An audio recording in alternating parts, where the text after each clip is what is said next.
অনেকে আমার কাছ থেকে প্রতিবন্ধী ব্যক্তির পরিচয়পত্র যাচাই করার পদ্ধতি সম্পর্কে জানতে চেয়েছে।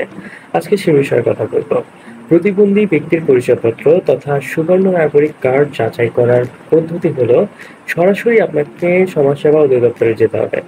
এক্ষেত্রে অনলাইনে কোনো পোর্টাল নেই। অন্যান্য কার্ড যেমন জাতীয় পরিচয়পত্র, জন্ম নিবন্ধন, পাসপোর্ট বা অন্যান্য সকল গুরুত্বপূর্ণ কার্ডের ভেরিফিকেশন কোনো না কোনো পোর্টাল থাকে, তবে প্রতিবন্ধীদের ক্ষেত্রে বিষয়টি একেবারেই ভিন্ন।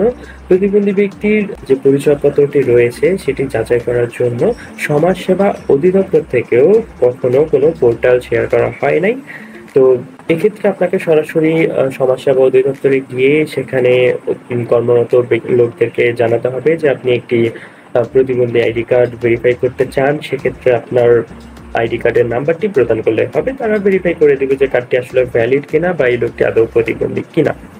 তবে অনলাইনে কোনো সুযোগ নেই সেই ব্যাপারটি ভেরিফাই করার জন্য।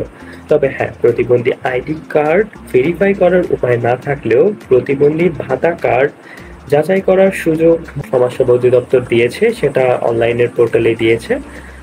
তো এই ছিল ওভারঅল বিষয় যে প্রতিবন্ধী ব্যক্তির পরিচয়পত্র তথা সুবর্ণ নাগরিক কার্ড যাচাই করার উপায়টা আসলে কি। এক্ষেত্রে আপনাকে সরাসরি সমাজসেবা অধিদপ্তর ব্যতীত অন্য কোনো উপায় এখানে নেই। সেখানে যেতে হবে, সেখানে গিয়ে নাম্বারটি দিলে, আইডি কার্ডের নাম্বারটি দিলে তারা আপনাকে ভেরিফাই করে দিবে যে এটা আদৌ ভ্যালিড কি না।